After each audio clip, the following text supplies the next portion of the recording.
Doctora Janie. Ya, mil disculpas por este tema técnico. Estaba acá, llegó mi esposo, llegó mi hijo, estaban así todos como expectantes. Estoy acá justo detrás. Aquí son las 6 bueno, un poquito más de las 6 ya en Chile. Ya, empecemos entonces. Bueno, esta presentación es una presentación que ha tomado parte de mi trabajo en estos últimos años. Si bien durante la pandemia yo estudiaba, como decía Susi, biología celular, microscopios, muy encerrada, muy solitario también. Pero por una necesidad que vi en mí y en el entorno, nació esto de involucrarme en temas de salud mental. ¿Ya? Y escribí varios correos, como soy bien inquieta, para saber cómo podía involucrarme. Y bueno, ¿quién me contestó? Fue Rodrigo Figueroa, psiquiatra, y Félix Basigalupo. Ellos son los directores de la Unidad de Trauma y Disociación de la Católica. Y la idea fue empezar a postular a proyectos que integraran entonces los aspectos físicos, biológicos, los malestares ahora desde el cuerpo que están asociados con el estrés postraumático. ¿Ya? Ya, entonces. El estrés, si bien la Organización Mundial de la Salud lo define como algo puede ser una preocupación, una tensión, y es una respuesta natural que nos impulsa en nuestras vidas, cuando hablamos de estrés postraumático complejo, todos tienen en común algún evento traumático. Esto puede ser directos o indirectos, naturales o interpersonales. Por ejemplo, Chile es conocido por los temblores y los terremotos, ¿ya? Y también pueden ser únicos o repetidos en el tiempo. Acá podemos mostrar debajo, por ejemplo, el bullying o el estrés que pueden tener los niños en la infancia. ¿Ya? Desde manera general, los estudios dicen que uno de cada tres niños menores de 18 años padecen de este tipo de eventos traumáticos y el 70% de las personas a lo largo de su vida reporta tener algún que otro evento traumático. ¿Ya? Y si bien las estadísticas son bien lamentables, la mayoría están asociadas a violencia sexual o ser testigos de violencia y finalmente, si bien los estudios de estrés postraumático están asociados a exposición a guerra, están hechos en veteranos de guerra y hay centros que llevan muchos años estudiando eso, también son un porcentaje bastante alto dentro de esta epidemiología. Pero, ¿qué es el trastorno del estrés postraumático? Si bien el DMS-5 ya en estos momentos percibe como pensamientos intrusivos, una sobrereacción o hipersensibilidad al entorno, ¿ya? Una negatividad de sí mismo que te aísla y también evitación, que puede causar insomnio de cierta manera y todo esto sí bien ligado a lo que tiene que ver con un aspecto de salud mental. Pero ¿qué pasa? ¿Ya?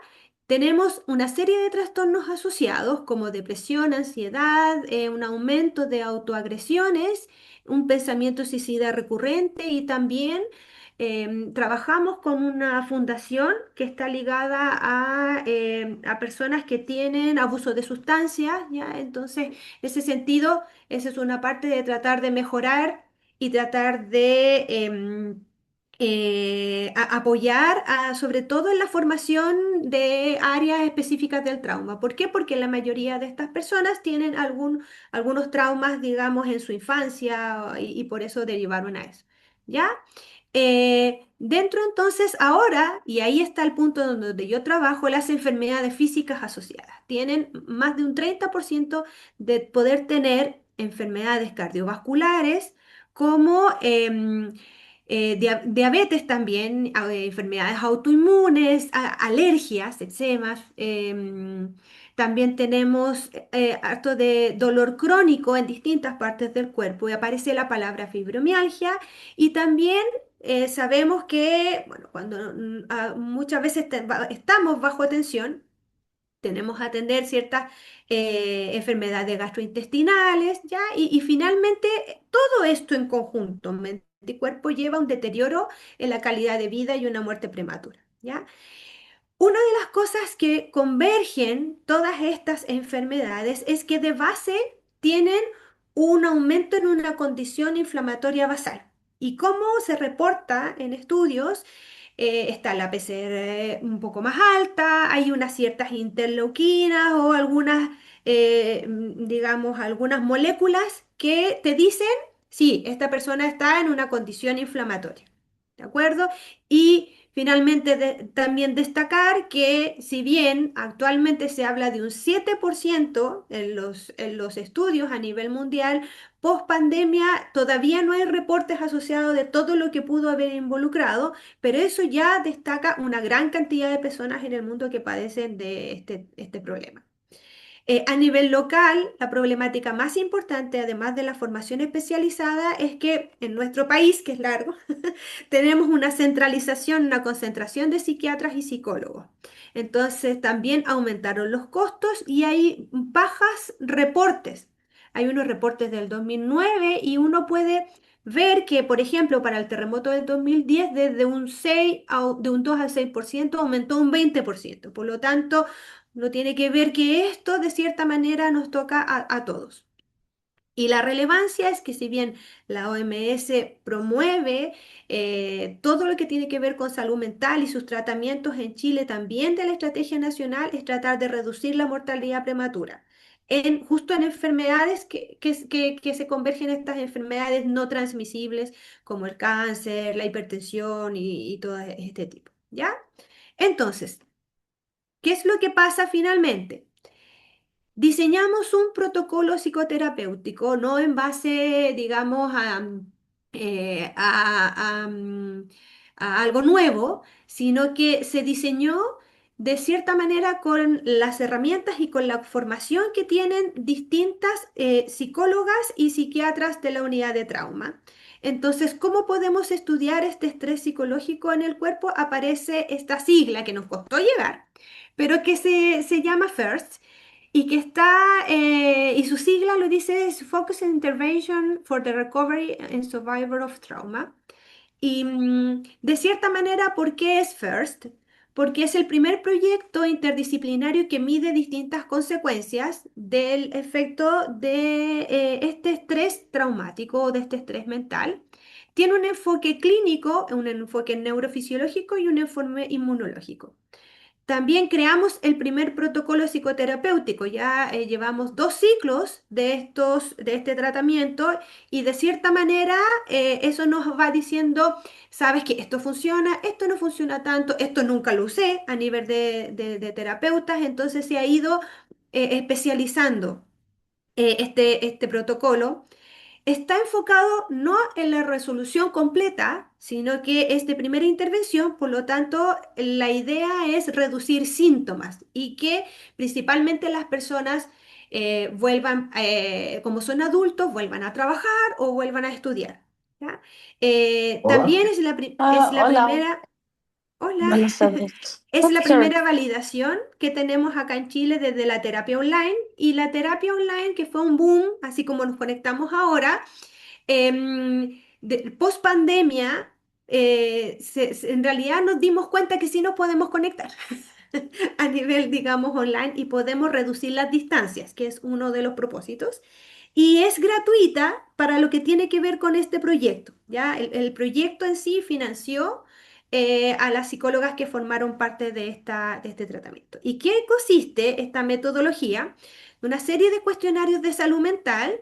Luego se hace análisis inmunológico a través de muestras de sangre y análisis neurofisiológico con electroencefalogramas. Entonces, la terapia consiste en 10 sesiones terapéuticas semanales y además están asociadas, y en estas imágenes que tenemos acá, 18 cápsulas de psicoeducación. Muy importante para nosotros porque es la manera en que ellas pueden revisar el material y volver a verlo, compartirlo con sus familias, sobre todo con temas tan importantes que tienen que ver a tratar de que ellos vean que estos síntomas que ellas tienen no es porque ellas estén mal, sino porque tienen que ver justamente con una condición de salud mental que ellas padecen y que es general a todos los que padecen. ¿Ya? Y finalmente, luego de la terapia, se volvieron a hacer los análisis. Aquí tenemos un enfoque clínico en donde yo creo que ustedes por ser psiquiatras y psicólogos van a entender mucho mejor que yo. Bueno, hay una serie de cuestionarios, ¿ya? Que están asociados a poder ir haciendo como un mapa desde la salud mental, ¿ya? Y justamente, ¿para qué nos sirve? Por ejemplo, acá tenemos un control comparado con un paciente. Y nos damos cuenta que hay cierto grado de, por ejemplo, de ansiedad. Acá tenemos el PCL5, que es el que nos permite medir el Cortex 30-31, y más arriba tiene estrés postraumático el paciente. Entonces ahí uno se da cuenta que hubo un corte, una diferencia con el control. Sin embargo, hay otras mediciones que tienen que ver con, por ejemplo, apego, emoción o disociación, y se dan cuenta que uno de las dificultades que tuvimos que tuvimos en este proyecto fue justamente encontrar controles sanos en salud mental. ¿Ya? Nos dimos cuenta que era muy difícil porque de cierta manera nos presentamos como una sociedad que desde salud mental estamos así con una problemática a nivel país y a nivel mundial, ¿cierto? Entonces, bueno, si bien pudimos diferenciar los pacientes que tienen estrés postraumático con estos valores, ¿eh? Ellos finalmente pudimos hacer otro tipo de comparación que ahora va a dar cuenta de la salud física, ¿ya? Primero, con una serie de cuestionarios, de manera cualitativa, pudimos ver que ellos que están en estas barras, digamos, más encima, que es PTSD, desde la sigla en inglés, nos damos cuenta que, bueno, el 100% está diagnosticado con enfermedad mental, aquí un 80% padece de ciertas condiciones físicas. ¿Se dan cuenta? En comparación a los controles. ¿Ven mi flechita, cierto? ¿Cómo se mueve? ¿O no la ven? ¿Sí? ¿Me pueden ayudar con eso? Sí. Y bueno, de la misma manera, por tener una condición mental, el 100% tiene un uso de medicamentos. Dentro de un cuestionario bien completo que trataba de escanear desde la cabeza, digamos, hasta el pie, por decirlo así, resaltó la debilidad. Muchos de ellos presentan bastante debilidad en comparación a los controles. Resalta también problemas del sistema digestivo, ya vómitos, dolor abdominal, constipación, y también resalta el dolor, ¿ya? El dolor es una de las palabras que más se destacan en los cuestionarios que puede diferenciar al paciente versus el control, desde dolores musculares, desde dolores de cabeza. No todos estaban con el diagnóstico de fibromialgia, pero sí, como la mayoría fueron mujeres, la mayoría tenían sus periodos menstruales muy, muy dolorosos, ¿ya? En comparación a los controles, ¿ya? Por lo tanto, tenemos aquí dentro de un esquema, tenemos afectado el sistema digestivo, tenemos afectado el sistema musculoesquelético, también problemas inmunológicos a la piel, varias dijeron tener alergias cutáneas y también problemas cardiovasculares, ¿ya? Luego empezamos a medir, gracias a la Reduce Christus y al proyecto, empezamos a medir distintos marcadores. Uno de los marcadores que uno asocia al estrés es el cortisol. O sea, me sube el cortisol, qué sé yo, es como bastante naturalizado ese marcador, digamos, del estrés. Pero ¿con qué nos encontramos? Nos encontramos con una paradoja, de cierta manera, porque los controles tenían un nivel más elevado que los pacientes. ¿Y qué es lo que pasa?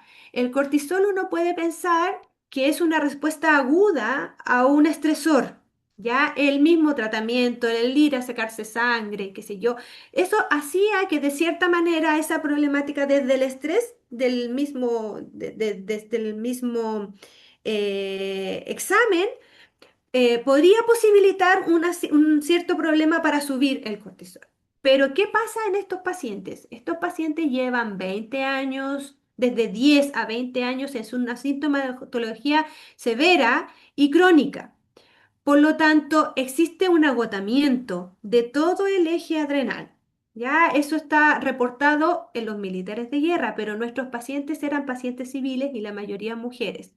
Una cosa importante que cabe destacar es que la corte que tenemos de pacientes es principalmente joven, ¿ya? Si bien hubieron algunos que bordeaban los 50 años, la mayoría estaba entre los 20 y los 30 años, ¿ya? Entonces, si se fijan, están quizás formando parte de algunos alumnos de universidad o de algunos institutos, están recién entrando al área laboral. Y otra de las cosas que también medimos fue calprotectina fecal o inmunoglobulinas. Medimos células, hemogramas desde el sistema inmune y nos dimos cuenta que la calprotectina fecal es un indicador de inflamación intestinal y justamente ellos la tenían elevada. ¿Ya? Bien, otra de las cosas importantes, y aquí destaco, bueno, estaba Antonia y otros de los alumnos de mi laboratorio, me gusta ponerlos porque ellos trabajan harto, ¿ya? Es alteraciones inmunológicas, ¿ya? Nosotros pudimos además subclasificar monocitos, linfocitos, T y B en sangre. ¿Ya? De cierta manera pudimos, aquí tenemos en el ejemplo los linfocitos B en sus etapas de diferenciación y pudimos observar que en los pacientes como que se estanca la diferenciación. ¿Ya? Y hay un mayor aumento de células indiferenciadas. Entonces, ¿qué es lo que podemos ver desde la clínica? Uno podría decir, hay un problema en la diferenciación, producto de este desgaste en el tiempo, o están infiltrando tejidos, ¿ya? Y por eso que también tenemos una infiltración o algo, porque nosotros los estamos detectando en sangre, ¿ya? Puede ser que esta baja en células maduras, que son las efectoras, digamos, las que son, producen anticuerpos o van a atacar una inflamación, están quizás en estos tejidos. Y esa es una pregunta abierta que nosotros tenemos. Entonces acá está finalmente las conclusiones de esta parte inmunológica. Tenemos un perfil inmunológico de sangre periférica que sugiere una activación crónica, ¿ya? La PCR está alta, si bien hay ciertas alteraciones en el sistema inmune adaptativo, esto pasó tanto para los linfocitos T, B, para los monocitos también, que se encontraban de cierta manera disminuidos, aquellos que son los que están más diferenciados y los que en realidad son los que van a atacar algún agente extraño, esos están disminuidos y se preferencia, digamos, un sistema inmune más inmaduro. Un psiquiatra, que es el que trabaja conmigo, justamente hizo como una comparación. Dijo, claro, tenemos un sistema altamente estresado o altamente alterado por estos recuerdos que vienen del trauma, o sea, hay una sensación de peligro constante que es como cuando se va a la guerra. Al principio, ¿quiénes van? Los que están especializados, pero luego eso se desgasta y se desgasta y a quienes mandan, por decirlo así. Y me hizo tanto sentido que es justamente lo que pueden estar teniendo los pacientes. ¿Ya? Y aquí marca un poco un quiebre de lo que tiene que ver el área clínica. Aquí está principalmente Nasli, que es psiquiatra de la unidad, junto a Félix Basigalupo. Ellos dieron todo el apoyo psicofarmacológico, digamos, asociado a los pacientes. Y Elda y Paula fueron en conjunto también, en el cual yo también aporté, a diseñar esta terapia. ¿Ya? La terapia principalmente está basada en EMDR, ¿ya?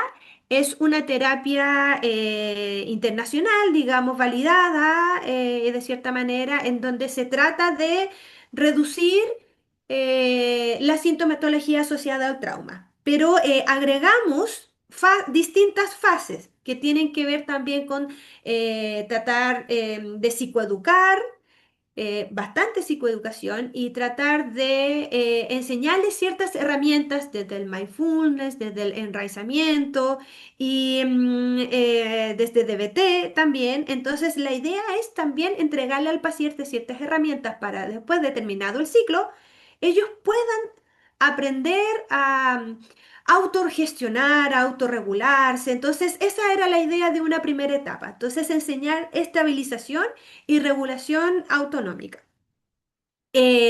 se les, de manera personalizada, se diseñó un kit de seguridad sensorial en donde se estimulaba mucho los sentidos, ¿ya? Y también una construcción de un lugar seguro, tratar de encontrar espacios en donde ellas, cuando venía este estímulo de regulación, ellos pudieran poder autorregularse y autogestionarse, ¿ya?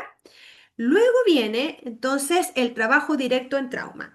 Y las psicólogas eran muy, digamos, rotundas en decir, no se conversa de cualquier cosa. No se conversa de algún problema o de algo que le pasó durante la mañana, no, sino que es una focalización directa en el trauma. Por lo tanto, en estas primeras sesiones se define el motivo de consulta y el evento traumático que es más sintomatológico, independiente de cuál haya sido, ¿ya? El cual a ellos les afecta más, ese es el que se va a tratar durante las sesiones y de cierta manera se va a procesar y reprocesar, ¿ya? Porque la idea, justamente lo que dice acá abajo, el objetivo no es borrar la memoria, sino eliminar la reactividad somática acá del cortisol, ahora asociado a este proyecto FIRST, ¿ya? Pero el MDR en sí va más que nada a la parte emocional, a la parte sintomatológica, pero asociada a la salud mental, ¿ya? Entonces, no es borrar la memoria, sino que bajar la sensibilidad, ¿ya? Y después, en las últimas sesiones, hay un cierre terapéutico y una reestructuración. Hay un poco de, si yo pienso de esta manera, yo te ayudo a pensar de estas otras. Y también si yo pienso en extremos, te ayudo de cierta manera a encontrar algún puntos intermedios, ¿ya? Y entonces, manejar los sentimientos de culpa, otra, manejar el yo no estoy a salvo, para poder tener respuestas, respuestas o autorrespuestas que vengan más del sobreviví, estoy a salvo y no me vienen nuevamente esos recuerdos. Entonces, algo muy positivo que tenemos es que el 100% de los pacientes presenta mejoría, algo que para nosotros fue completamente impactante. Pero también uno tiene que pensar, y yo me imagino, en que son pacientes que tuvieron quizás por primera vez una terapia, ¿ya? Al ser de manera gratuita, nos pudimos ir hacia una cierta población que no tiene los fondos para poder manejar este tipo de terapia. La terapia, si uno la costeara, cuesta 1 millón de pesos. Uno podría decir, no sé, como, si 1 millón de pesos son como $1000 aproximadamente. Entonces, este tipo de terapia tan especializada es muy cara, ¿ya? Y además implica una formación profesional bastante especializada, ¿ya? No es de manera general, pero sí fue muy efectiva. Entonces, cuando yo miro a esto y digo que quizás ellas estaban como en un desierto y esto fue algo de agua, digamos, que les llegó y por lo tanto, por eso que fue quizás tan beneficioso para ellas, sobre todo en lo que tiene que ver con esto del reprocesamiento y empezar a sentirse mejor, ¿ya? Vamos a ver, por ejemplo, este paciente está todo anonimizado, este paciente 16, que si bien partía con un 61, o sea, por sobre, digamos, este 30, luego llegó a 15. Vimos que al principio ella presentaba una calprotectina alta y luego de la terapia no estaba, digamos, detectada. Estos monocitos que estaban indiferenciados y que los clásicos que son en realidad los que importan para defender estaban normales post terapia y ella dijo, o sea, ahí hay harto de lo que tiene que ver con cómo ellas se sentían o cómo ellas se percibían y se percibían mucho mejor, ya no tenían dolores intestinales y me llamaba la atención también de que sus dolores menstruales también habían disminuido, ¿ya?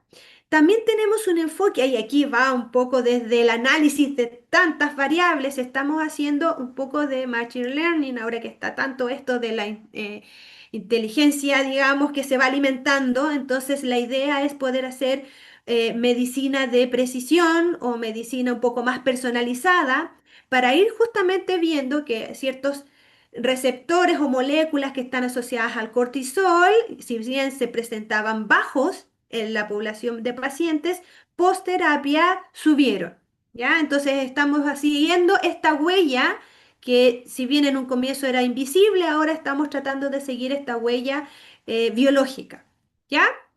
Y aquí, para terminar, en realidad uno de los testimonios más bonitos que tenemos de los pacientes, post-terapia, se cargaba con una mochila que no sabía qué era, ahora no la siento, no siento ese agobio, ahora me siento feliz.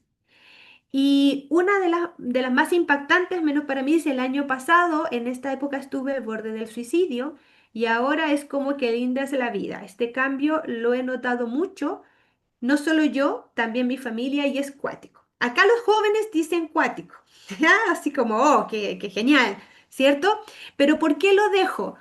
Porque estas pacientes tenían 22 y 23 años. O sea, estamos hablando de una población bastante joven. Eh, y de cierta manera, varios de ellos tenían que congelar sus estudios universitarios y les estaba costando poder reinsertarse nuevamente. Entonces, muchos ataques de pánico, mucha de esta reexperimentación. Entonces, lo que hace finalmente es que ellas trunquen, digamos, o frenen todos sus proyectos en sí, ¿ya? Otra de las cosas que nosotros hacemos también en el laboratorio es porque esto no viene en la adultez. Entonces también tenemos ciertos cuestionarios que están asociados, por ejemplo, aquí a colegios, ¿ya? El aumento de la ansiedad en estudiantes desde 14 a 17 años, ¿ya? Y cómo desde un índice que salía por ahí, no, es que estamos alrededor del 10%, bueno, nosotros en un colegio aumentó en un 58%. Y otra cosa importante, acá nosotros decimos cuarto medio al último año escolar que viene antes de ir a la universidad. Entonces, ahí la atención está desatada en los estudiantes. O sea, justo antes de tener que yo digo, no, es que la adultez no viene de un día para otro, perdonen, pero sí, como ustedes cumplen años desde 17 a 18, pero todavía estamos con una población muy joven y muy poco, digamos, poco adulta, de una madurez que tienen que ir aprendiendo con la experiencia. Y en este caso sí, vimos mucho estrés, ya aquí un 75% de niveles altos de estrés, ¿ya? Em, bueno, finalmente entonces decir que esta intervención toma en consideración los aspectos fisiológicos y físicos en respuesta a estos problemas que están asociados a la salud mental y justamente estamos tratando de validar estos marcadores, ¿ya? Y aquí ver justamente esta conexión que tiene que ver con pensar a futuro, pensar en este presente futuro, en esta red de Warmi, poder en algún momento convencer y mover a los médicos que, con los que yo trabajo ya a hacer algo mucho más grande, sobre todo en formación, ya porque este proyecto, por ejemplo, se detuvo por temas, digamos, de financiamiento. Se detuvo en la parte de tener más pacientes, pero podemos incluso en este tiempo empezar a armar ya sea cursos de formación o diplomados, o si esta es una terapia tan bonita y que ha tenido tantos beneficios, poder apoyar a muchas más personas y en especial a mujeres. ¿Ya? Aquí tenemos buenos colaboradores, los chicos que trabajan conmigo, ya, y ya, bueno, aquí principalmente está mi familia y mi perrito que siempre lo pongo. Eso, muchas gracias.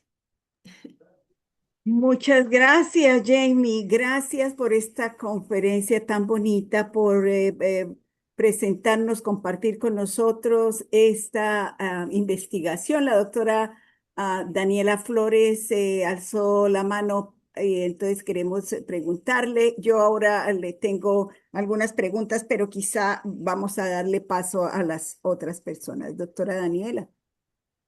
Gracias, doctora Rubí. Jamie, excelente presentación. Tuve la posibilidad de trabajar y estar en contacto con Nicolás Rodríguez, también del equipo Ay, de trauma y Nico, sí, disociación, sí. en el Congreso de Mar del Plata. Y me parece súper interesante lo que presentas. Yo soy psiquiatra con alta especialidad en psicotraumatología y vi cómo en este plan y en esta estrategia terapéutica utilizan básicamente la formulación del Trauma Informed Care, porque están utilizando estrategias de estabilización, de Finding Solid Ground, de DBT, después pasan a reprocesamiento y después pasan a todo lo que es seguridad.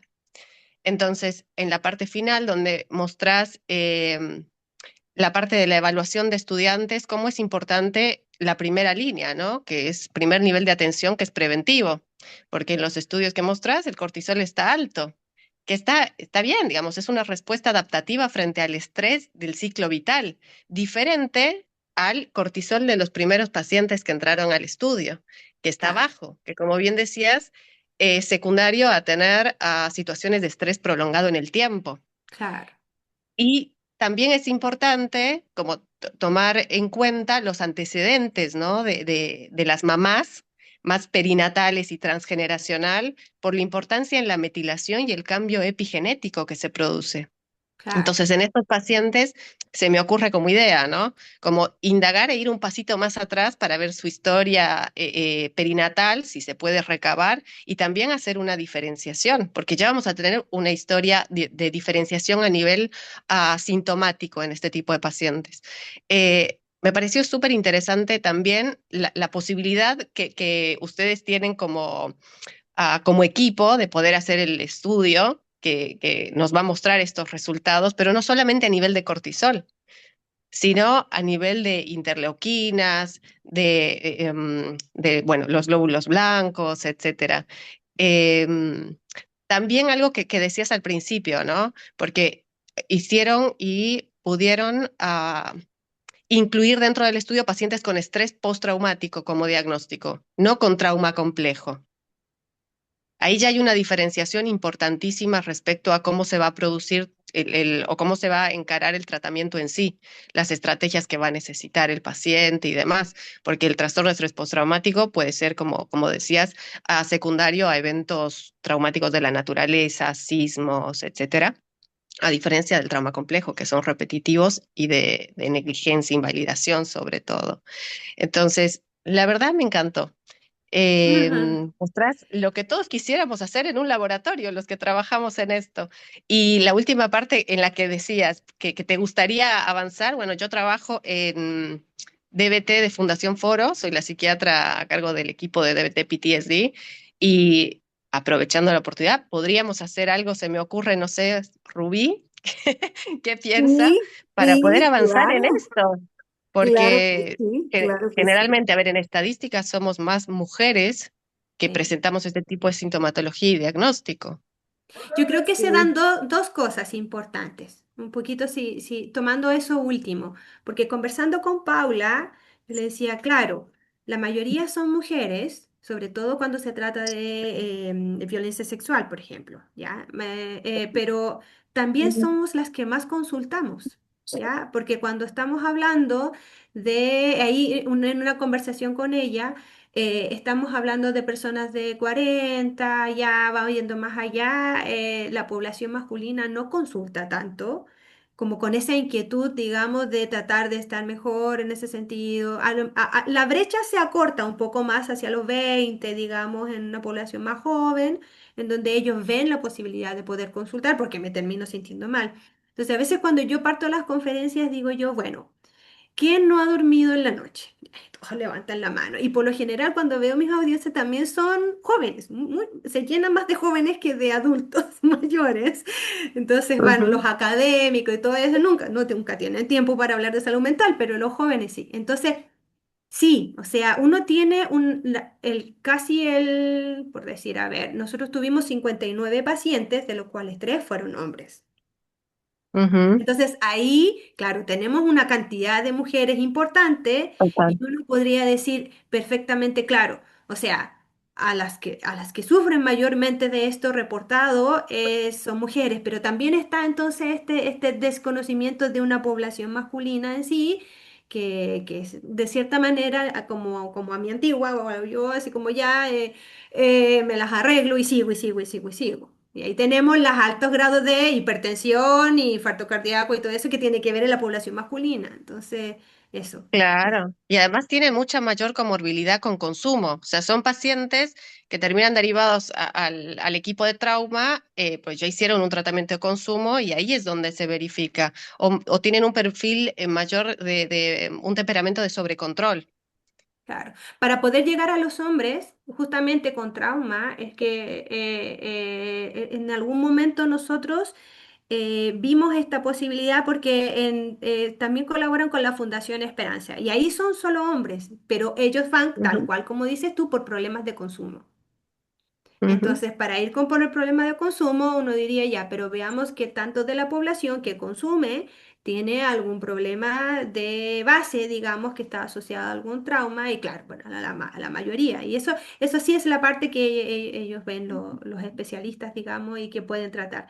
Ahora a mí me pareció como experiencia algo muy bonito, porque yo varias de las cápsulas de psicoeducación las hice justamente tratando de concientizar los efectos fisiológicos y de enfermedades asociadas.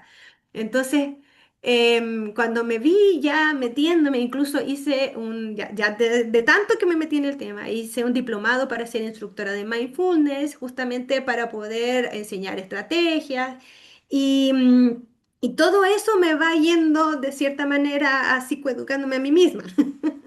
¿Ya?